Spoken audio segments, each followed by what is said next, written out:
तर मंडळी, मिसळ म्हटलं की आपल्या डोळ्यासमोर येते ती छान मिसळवरची तर्री आणि तिचा झणझणीतपणा। आणि हो, ही मिसळ जर आपण घरी बनवली तर मग काय, त्याची काय मज्जाच वेगळी नाही का। तर ही आहे आपली कोल्हापूरची स्पेशल अशी छान तर्रीदार आणि झणझणीत अशी मिसळ, अगदी घरी बनवलेली आहे। सोपी रेसिपीसुद्धा आहे। पाहूनच जिभेला पाणी सुटलं असेल नाही का। चला तर मग तुम्ही सुद्धा ही कोल्हापुरी मिसळ बनवा आणि त्याचा आस्वाद घ्या। तर आपण कोल्हापूरकर म्हटलं की कसं असं सगळं झणझणीत लागते नाही का, आणि त्याच्यात आणि मिसळ असेल तर छान तर्रीदार आणि झणझणीतच लागते। नमस्कार मंडळी, मी सविता पाटील आणि चंदगडी तडका या माझ्या युट्यूब चॅनलवरती तुम्हा सर्वांचे पुन्हा एकदा स्वागत आहे। तर आजच्या भागामध्ये आपण छान कोल्हापुरी मिसळ, ती पण तर्रीदार आणि झणझणीत अशी ही मिसळ कशी बनवायची ते बघणार आहोत। तर मिसळ काय सगळ्यांनाच आवडते आणि ती छान तर्रीदार आणि झणझणीत असेल तर काय मजाच वेगळी नाही का। आणि काय मिसळ खाताना जाळधूर एक झाला तरच मिसळ खाल्ल्यासारखी वाटते। आणि काय आपल्या कोल्हापूरकरांचा विषय म्हणजे कसा हार्डच असतो।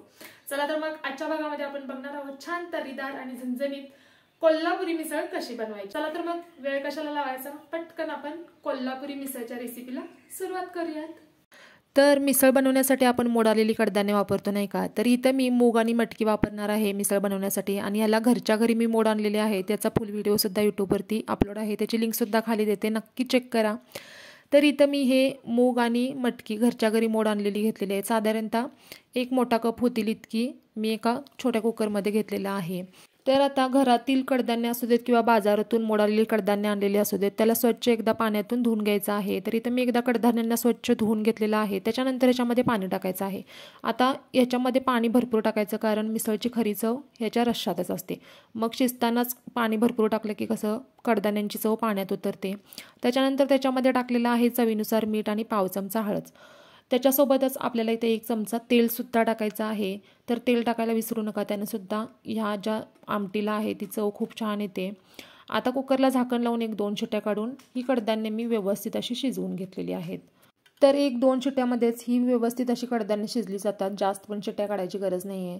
आता आपली कडधान्ये शिजलेली आहेत, आता आपण मसाल्याची तयारी करूया। तर गॅसवरती तवा ठेवलेला आहे। सुरुवातीला इथं मी काही खडे मसाले घेतलेले आहेत। तर 1 बदाम फूल, 1 मसाला वेलची, 1 हिरवी वेलची, 4 लवंग, 4 काळी मिरी आणि दालचिनीचा 1 तुकडा, त्याचबरोबर 1 चमचा जिरा आणि 2 चमचे धने घेतलेले आहेत। आता ह्याच्यात तमालपत्र टाकायचं नाही आहे।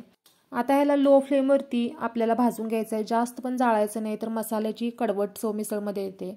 आता ह्याला थोडंफार 1 मिनिटभरासाठी भाजून घ्यायचं। त्याच्यानंतर त्याच्यामध्ये 2 चमचे पांढरे तीळ टाकायचे आहेत। तुमच्याकडे खसखस असेल तर ती सुद्धा तुम्ही अर्धा चमचा वापरू शकता। आता ह्याला 1-2 मिनिटं मी व्यवस्थित भाजून घेतलेलं आहे, थंड होण्यासाठी एका प्लेटमध्ये काढून ठेवून दिलेलं आहे। त्याचबरोबर त्याच तव्यात 1 चमचा तेल टाकलेलं आहे आणि 2 मीडियम साईजचे कांदे उभे चिरून या तेलामध्ये टाकलेले आहेत। आता कांदा आपल्याला थोडा लालसर होईपर्यंत ह्या तेलावरती परतून घ्यायचा आहे। तर आता 1-2 ते 3 मिनिटांनंतर आपला कांदा लालसर व्हायला सुरुवात झालेली आहे। आता त्याच्यामध्ये मी 1-2 ते 3 चमचे खिसलेलं सुकं खोबरं टाकलेलं आहे। ओल्या खोबऱ्याचा वापर करू नका, सुका खोबऱ्याचाच वापर करा, तरच आपली मिसळ चवीला छान लागते। तर खोबरं टाकून ह्याला चांगलं लालसर होईपर्यंत आपल्याला भाजून घ्यायचं आहे। आता मी गॅस बंद केलेला आहे।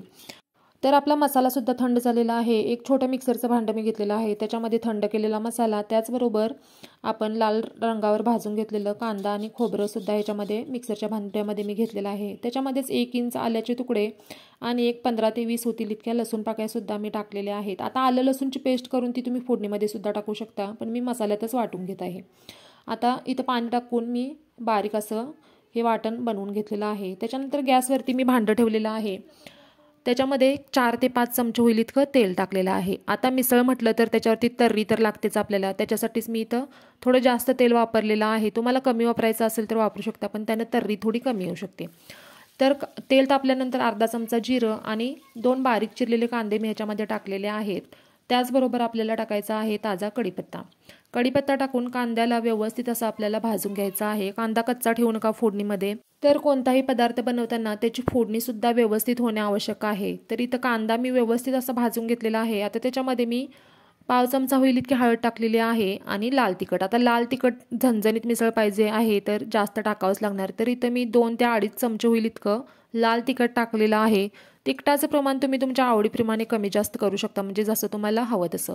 आता तिखट फोडणीमध्ये टाकल्यानंतर गॅसची फ्लेम लो करून ह्याला एक अर्धा मिनिट व्यवस्थित तेलामध्ये परतून घ्यायचं, नाहीतर हाय फ्लेम केला तर तिखट जळू शकतं. त्याच्यानंतर आपलं कांदा खोबऱ्याचं जे वाटण होतं ते फोडणीमध्ये टाकायचं, त्याला व्यवस्थित असं परतून घ्यायचं आणि तेल सुटेपर्यंत 1-2 ते 3 मिनिटासाठी सतत हलवून ह्याला व्यवस्थित असं शिजवून घ्यायचं आहे मसाल्याला. तर मसाल्याला तेल सुटणंसुद्धा गरजेचं आहे, तरच आपल्या मिसळवरती तर्रीसुद्धा छान येते. तर पाहू शकताय मसाल्याला साईडून तेल सुटलेलं तुम्हाला दिसतच असेल. आता याच्यामध्ये मी 1 चमचा गरम मसाला टाकलेला आहे. तुम्ही मिसळ मसालासुद्धा टाकू शकता. तर आपल्या लाल तिखटामध्ये मसाल्याचं प्रमाण भरपूर असतं. त्याचबरोबर आपण मसालासुद्धा बनवलेला होता धने जिरेचा, त्याच्यामुळे मी आणखीन काही मसाले टाकलेले नाही आहेत. आता ह्याला चांगलं मसाल्याला तेल सुटल्यानंतर आपण जी कडधान्ये शिजवून घेतलेली होती ती मी फोडणीमध्ये ओतलेली आहेत. ह्याला व्यवस्थित ढवळून घ्यायचं आहे आणि आवश्यकतेनुसार आपण पाणी टाकणार आहोत. तर मिसळ शक्यतो पातळच असावी, म्हणजे कसं आपण नंतर त्याच्यात फरसाण कांदा वगैरे टाकणार असतो, त्याच्यामुळे मिसळचे जे थिकनेस असतो तो जास्त पण ठेवू नका, म्हणजे पातळच मिसळ ठेवा. तर आवश्यकतेनुसार पाणी टाकलेलं आहे आणि मीठ थोडं कमी वाटलं म्हणून मी मीठसुद्धा वरून चेक करून टाकलेलं आहे. त्याच्यानंतर पाहू शकता उकळी येण्यासाठी ठेवून दिलेली होती.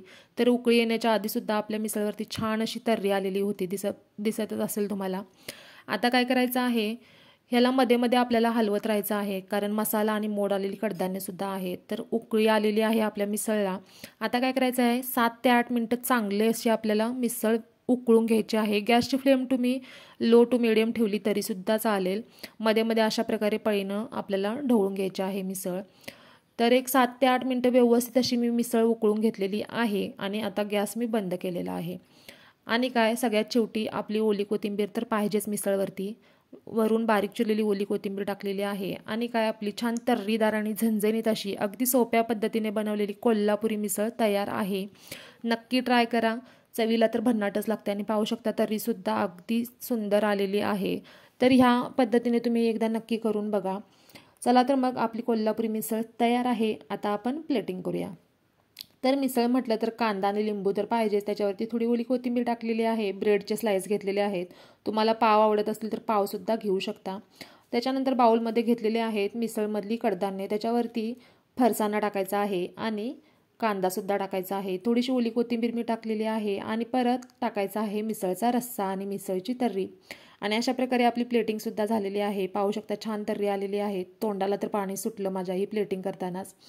चला तर मग तुम्हीसुद्धा पटकन ही मिसळची रेसिपी नक्की ट्राय करा आणि हो, तुम्हाला आवडली का ते सुद्धा कमेंट्समध्ये कळवा. त्याचबरोबर माझ्या चॅनलला लाईक करा, शेअर करा आणि सबस्क्राईब करायला सुद्धा विसरू नका.